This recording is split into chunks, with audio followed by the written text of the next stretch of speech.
The county marshal was zip-tying a fluorescent orange eviction notice to the glass doors of Apex Innovations when my phone started buzzing. Bryce Ashford, the CEO, same guy who fired me 30 days ago after 23 years. I let it ring twice. 3 times. Picked up on the 4th. Brennan speaking. "What the hell is going on?" His voice cracked like thin ice. "There's a sheriff at our door with some kind of notice. We can't get into the building." I was sitting in my F-150 across the street, window down. September morning cool enough that I didn't need the AC, coffee in the cup holder, original brass office key sitting on the dashboard where I could see it.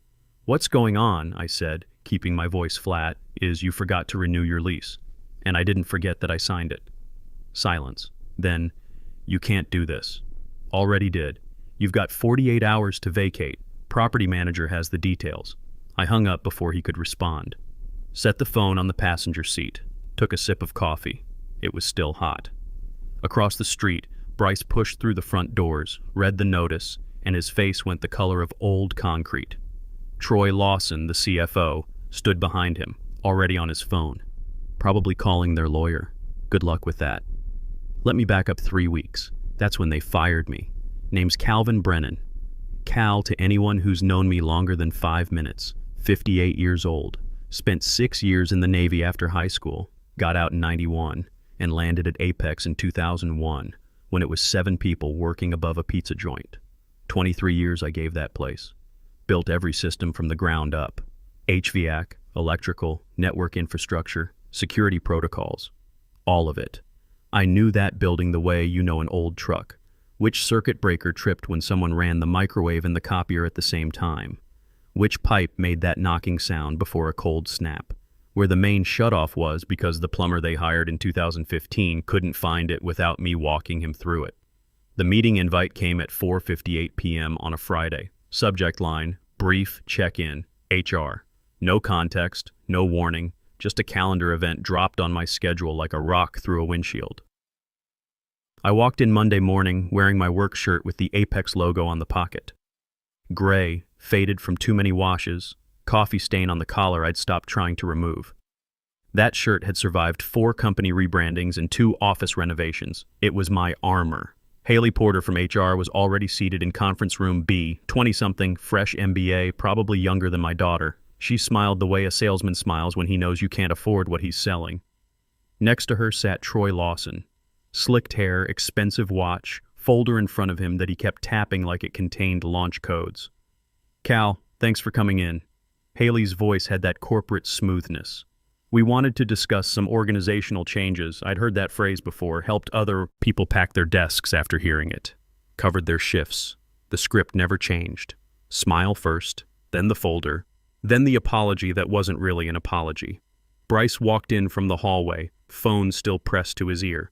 42 years old, Stanford MBA, 3rd CEO I'd worked under. He barely glanced at me before sitting down. "We're moving in a new direction," Bryce said, ending his call. "Streamlining operations." I looked at him. That direction wouldn't happen to include me, would it? Troy slid the folder across the table. Inside, a severance package with more fine print than a prescription bottle. 3 months' pay. NDA. Health insurance through end of month. The letter at the top spelled my name wrong. Mark Brennan.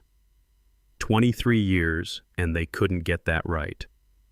"We're asking for your badge and keys today," Troy said. His voice had all the warmth of a parking meter. "Any company property in your possession." I took a breath deep enough to fog glass, reached into my pocket, set the badge on the table, then the keys. All 14 of them, each one labeled in my own handwriting from 2001. Back when I stayed late to reprogram the electronic locks myself because the installer was 3 weeks behind schedule. "You sure about this?" I asked. Bryce finally looked at me. "It's not personal. Never is." I stood up. "Just remember one thing. You can't fire what you never understood." I walked out. Didn't slam the door. Didn't raise my voice. Just walked. The sun hit me like a slap when I got outside. Street noise buzzed around me, but everything felt muffled, like I was underwater. I didn't cry. After 23 years of fixing their problems, training their people, staying late when everyone else went home, they wanted to forget me. Fine, but they'd forgotten too much. I didn't drive home. Pulled into a Dunkin' lot 3 blocks away, killed the engine, and sat there. Then I called Lenny Reeves. Lenny and I went back 15 years, met him at a volunteer thing for disabled vets, stayed friends. He ran a real estate law practice now. Good one. I'd had him look into something for me 6 months ago. Call it paranoia. Call it preparation.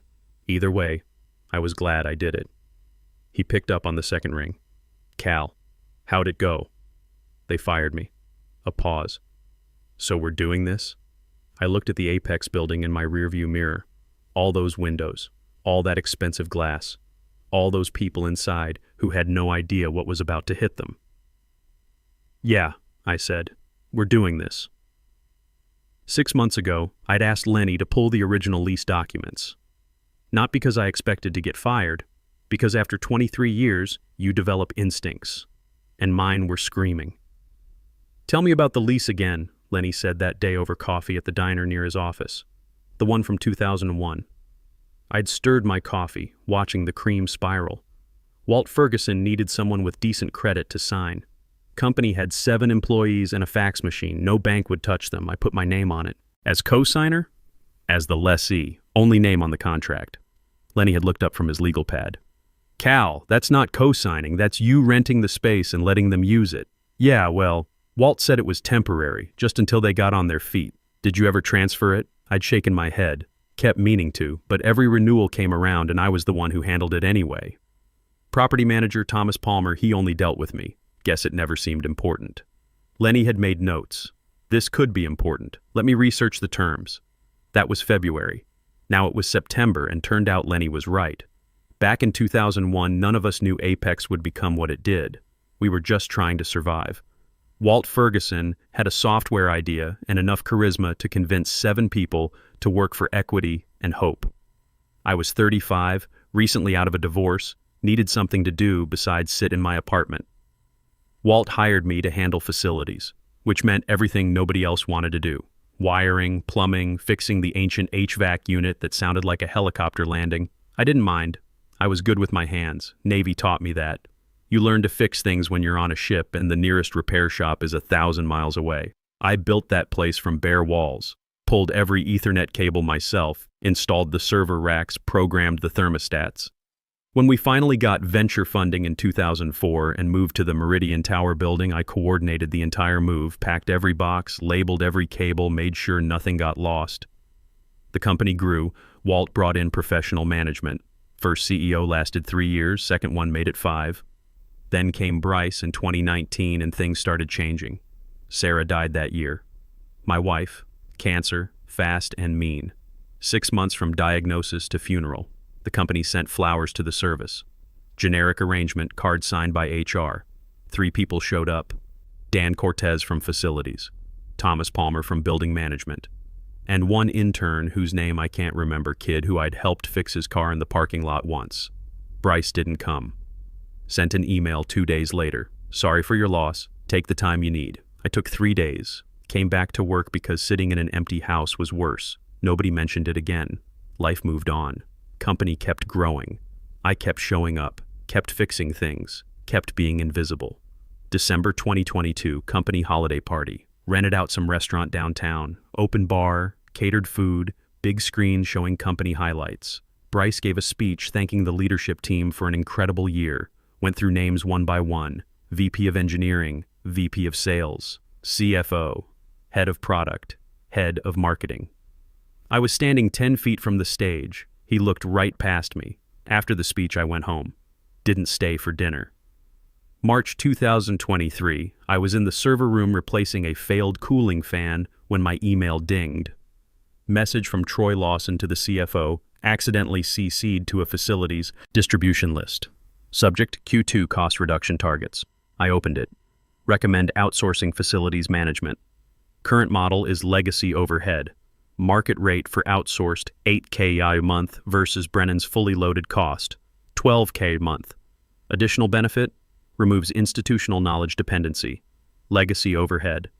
That's what 23 years got you. A line item to be optimized. I forwarded the email to my personal account. Didn't say anything to anyone, just filed it away. That's when I called Lenny, asked him to review the lease, started thinking about exit strategies. I wasn't being paranoid, I was being prepared. Now, sitting in that Dunkin' parking lot with Lenny on the phone, I pulled out my phone and opened the file folder I'd been building. "I need you to check something," I told Lenny. "Lease renewal deadline." "When was it?" I heard him typing. "Says here 30 days before expiration. Lease expires August 1st every year, so they needed to notify by July 1st. And if they don't, converts to month tenancy. Either party can terminate with 30 days notice." I felt something shift in my chest. Not quite a smile, something colder. Did they submit notice this year? More typing. "Let me check with Thomas." "No. Nothing in the system. He says he assumed they were going month to month while negotiating new terms. So I can terminate it. As the lessee. Technically, yes. But Cal, this is nuclear. You'd be evicting your own employer." "Former employer," I corrected. "They fired me this morning." Long silence on the other end. Then Lenny's voice changed, became sharper, more focused. "Do you have another tenant lined up?" I did, actually. Natalie Kruger. I'd met her 4 months ago at a farmer's market. She ran a wellness startup called Bloom Pulse. Meditation apps, corporate wellness programs, that kind of thing. They'd just closed a funding round and needed office space downtown. She'd mentioned it while buying organic tomatoes. I'd given her my number. "If you need help finding a place, I know the market." We'd stayed in touch. I'd toured her around a few buildings, learned what she was looking for, learned what she could afford. Last week before the firing, I'd sent her a casual text. That space I mentioned in Meridian Tower might open up. "Interested?" She'd replied within an hour. "Absolutely. What's the rent?" Current lease was $5,200 a month. Market rate was around $15,000. I'd told her $16,500. She'd agreed immediately. "Yeah," I told Lenny. "I've got a tenant. Then we need to move fast. I'll draft the termination notice today. You need to notify Thomas officially. Then we file the eviction petition." I looked at the Apex building in my mirror, all those windows reflecting September sun. How long until they're out? 30 days from notice. But Cal, they're going to fight this. Let them. They forgot to renew. That's not my problem. It's going to get ugly.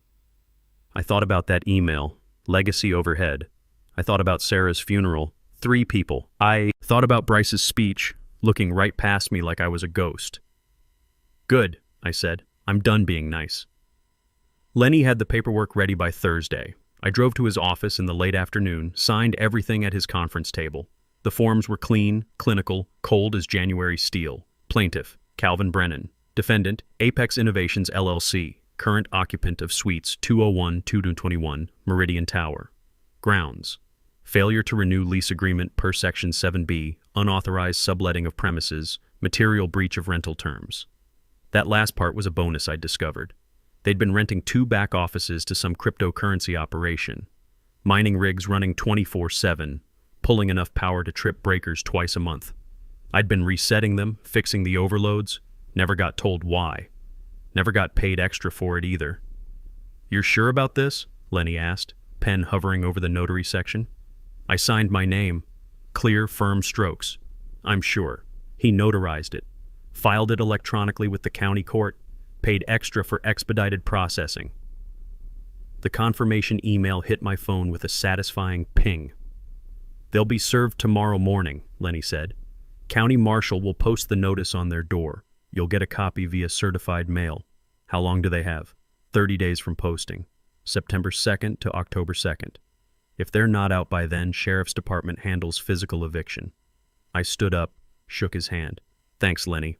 Cal, one more thing. They're going to come after you. Lawyers, probably the board. Maybe try to settle, maybe threaten to sue. You need to be ready for that." I picked up my copy of the filing. Let them come. Next morning, I called Thomas Palmer. He managed the Meridian Tower building, had for 12 years. Good guy. Former Air Force. We'd always gotten along. "Thomas, it's Cal Brennan." "Cal, hey. Sorry to hear about Apex. That was rough.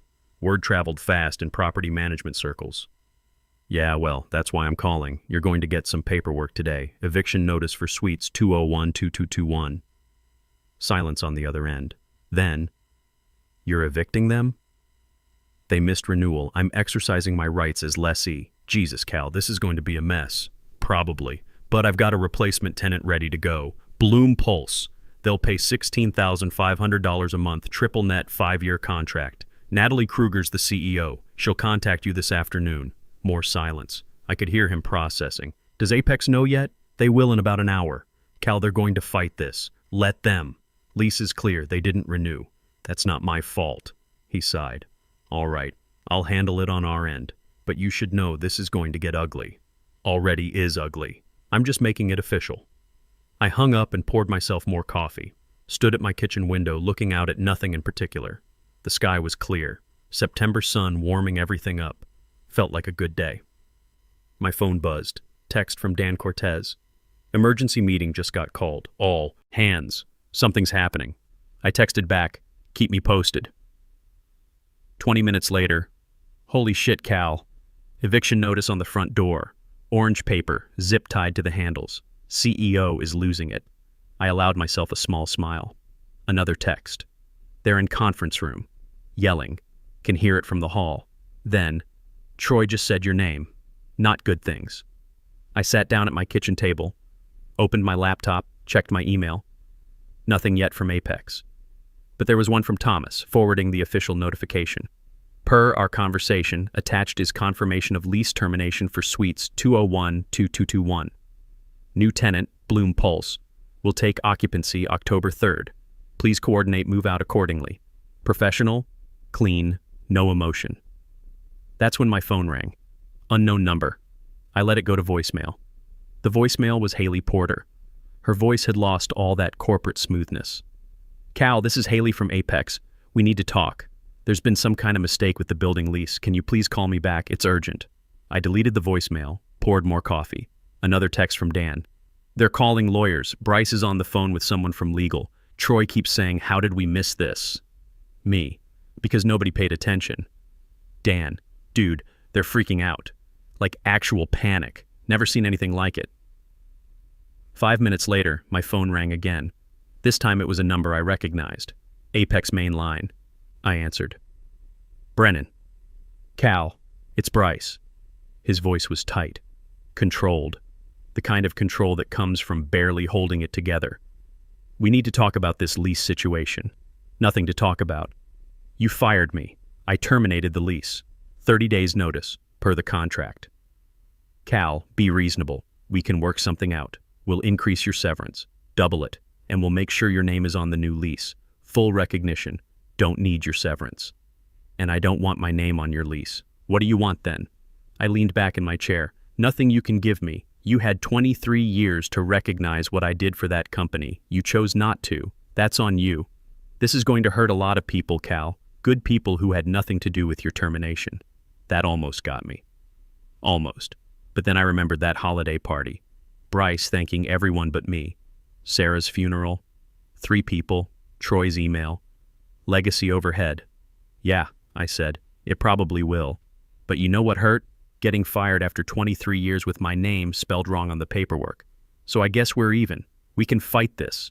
We have lawyers. So do I. And mine says you missed your renewal deadline. That's not something lawyers can fix. The board won't let this stand. The board, I said, should have paid attention to who actually ran their building. Have a good day, Bryce. I hung up, blocked the number. My phone buzzed. Another text from Dan. They're offering you your job back. Full back pay. Promotion to VP of Operations. I stared at that message for a long moment. VP of Operations. Title. I should have had a decade ago. I texted back. Too late. Dan, you're really doing this? Me. Already done. Another call came through, this time from a 415 area code, San Francisco, probably their board or their lawyers. I sent it to voicemail, didn't listen to the message. That afternoon, Natalie Kruger called. Cal, I just spoke with Thomas Palmer. Everything's confirmed for October 3rd. This is really happening. It's happening. I know this is probably a difficult situation for you, she said. But I want you to know, we'll take good care of that space. I know you will. That's why I called you. Thomas mentioned you might be interested in some consulting work.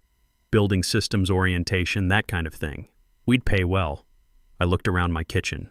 Quiet house, empty rooms, nothing but time ahead of me. Yeah, I said. I might be interested in that. Great. Let's talk after we're settled in. After she hung up, I walked out to my garage workshop, flipped on the lights. The space smelled like sawdust and motor oil. My workbench was covered in tools, organized the way I liked them, everything in its place. On the bench sat an unfinished bookshelf, maple wood, dovetail joints. I'd started it 2 months ago for my daughter Allison's new apartment. Been too busy with work to finish it. Not busy anymore. I picked up my sanding block, turned on the radio. Classic rock station, same one I'd listened to since the 80s. The wood was smooth under my hands. The work was good, clean, honest. For the first time in weeks, I felt like I could breathe. October 2nd arrived like any other Tuesday. Clear sky, temperature in the mid-60s, light traffic on the interstate. I drove downtown around 9 in the morning, parked 2 blocks from Meridian Tower, and walked to the coffee shop across the street. Ordered a black coffee. Found a seat by the window. Waited. The moving truck showed up at 9:30. 2 U-Hauls, both looking like they'd seen better days. One had a cracked taillight. Someone had taped a piece of printer paper to the side that said, "Strategic Relocation" in corporate font. I almost laughed. Almost. Employees started filing out with boxes. Herman Miller chairs. Monitors. That expensive espresso machine that had caused me so many headaches. Everything that made Apex look like a successful tech company, now being loaded into rental trucks like a failed garage sale. Haley Porter stood on the sidewalk in oversized sunglasses, phone pressed to her ear, probably calling moving companies, storage facilities, anyone who could help. She looked smaller than I remembered, less confident, more human. Troy Lawson directed traffic, pointing at trucks, checking things off on an iPad. His suit was wrinkled, hair not as slicked back as usual. Stress does that to people. Then Bryce came out. Tan suit, sweat stains under the arms despite the cool weather. Face red, jaw tight. He was carrying a box, set it down hard on the sidewalk, said something to Troy I couldn't hear. Troy said something back. Bryce's face got redder. What happened next I didn't expect. Bryce picked up a folding chair from the pile of furniture waiting to be loaded, held it for a second, then threw it at the U-Haul. The chair hit the side of the truck with a hollow metal clang that echoed off the buildings, bounced off, clattered on the pavement. Everyone froze. Employees, Troy, Haley. Even the guys loading the truck stopped mid-lift. Someone across the street pulled out their phone, started recording. Bryce stood there, breathing hard, looking at the chair on the ground like he couldn't believe what he'd just done. I sipped my coffee, watched, didn't feel triumphant, didn't feel vindicated, just felt tired. 23 years of work, and this is how it ended, with a grown man throwing furniture on a public street. I finished my coffee and left before anyone noticed me. By that afternoon, the video was everywhere. Twitter, LinkedIn, TechCrunch. Someone had captioned it, "When your office karma hits harder than your Series B funding." The comments were brutal. Did they evict him or unplug his ego? New leadership strategy. Throw chairs, ask questions later. Someone tell this man that furniture can't negotiate lease terms. I didn't share it, didn't comment, just watched the numbers climb. 10,000 views, 50,000, 100,000. My phone rang that evening. Number I didn't recognize, left it alone. The voicemail was from a reporter, Business Journal, wanted a statement. I deleted it. Another call came through an hour later. This one I recognized. Allison, my daughter. I picked up. "Hey kiddo, Dad, I saw the news about Apex." I walked out to the back porch, sat down on the steps. "Yeah, you evicted them, your whole company, former company, and yeah, I did." Silence on her end. Then, "Good." I blinked. "Good? Dad, I remember when Mom died, you told me 3 people from work showed up to the funeral. 3 people, after 23 years. I remember you coming home from that holiday party early, not saying anything, just going straight to the garage. I knew something was wrong. I'd forgotten she'd noticed that. It was work stuff, nothing important. It was important enough to make you quit talking for 3 days. Her voice got quieter. "You gave them everything, Dad. They gave you nothing back. So yeah, good. I'm glad you stood your ground." Something in my chest loosened, something I didn't know had been tight. "Thanks, Allie. You free for dinner Sunday? I want to hear the whole story, real version, not the internet version. I'd like that. And Dad, I'm proud of you." After we hung up, I sat on those porch steps for a while, watched the sun go down, thought about everything that had happened, the firing, the lease, the eviction, Bryce throwing that chair. None of it felt like winning. Not really. Just felt like closing a door that should have been closed a long time ago. Sunday dinner with Allison was good. We went to that Italian place she likes, the one with the bread that's too good and the portions that are too big. She asked questions. I answered them. Told her about the lease, about Lenny, about Thomas Palmer and the missed deadline. You planned this, she said. 6 months ago, you knew. I suspected. There's a difference. Dad, that's the same thing. Maybe it was. Maybe I'd been preparing for this ending longer than I wanted to admit. Maybe some part of me knew it was coming. The bookshelf's almost done, I told her. Should have it finished by next weekend.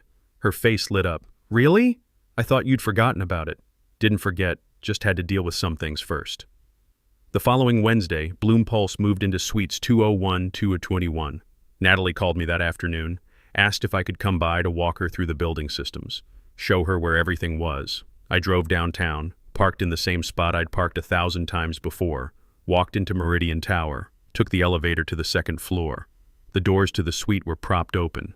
Inside, young people in startup casual were unpacking boxes, hanging motivational posters, setting up desks. Everything smelled like fresh paint and optimism. Natalie met me at the door. Cal, thank you for coming. We could really use your expertise. I spent 2 hours walking her through everything. HVAC controls, circuit breakers, network panel, thermostat quirks, where the main water shutoff was, which pipes made noise, which breaker controlled what, all the things I'd built, all the knowledge I'd accumulated over 23 years. I gave it to someone who'd actually listen. When I was done, Natalie walked me to the door. I know this space meant something to you. I promise we'll take care of it. I know you will, I said. That's why I called you. I drove home, got out of the truck, stood in the driveway for a moment looking at my house. Small, quiet, mine. Inside, I walked to the hallway. The brass key I'd saved, the original one from 2001, was sitting on the side table where I'd left it. I picked it up, felt the weight of it, all those years in my hand. Then I walked to the workshop, found a small shadow box I'd been meaning to use for something, mounted the key inside with the old Apex logo I'd kept from my first day, added a small printed card, built 2001-2024, foundation work, C. Brennan. I hung it on the workshop wall, next to the pictures of Allison as a kid, my discharge papers from the Navy, and a photo of Sarah and me from our wedding. Not a trophy, just a marker. This is what I built. This is what it cost. This is where it ended. The bookshelf for Allison's apartment sat on the workbench, nearly complete. Just needed final sanding and a coat of finish. I picked up my sanding block, turned on the radio, got back to work. The wood was smooth under my hands, the music was good, the coffee was hot. Outside, the sun was setting. Inside, my workshop smelled like sawdust and possibility. I'd built that company from nothing, kept it running for 23 years. And when they forgot what I was worth, I took back what was mine. Not with anger, not with revenge, just with the same quiet competence I'd always had.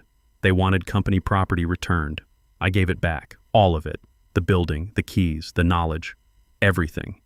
Just not the way they expected. I ran my hand over the bookshelf's smooth surface. This would last. This would be appreciated. This would go to someone who knew what it took to build something with your own hands. Same as that lease. Same as that building. 23 years I gave them. Took 30 days to take it back. Fair trade.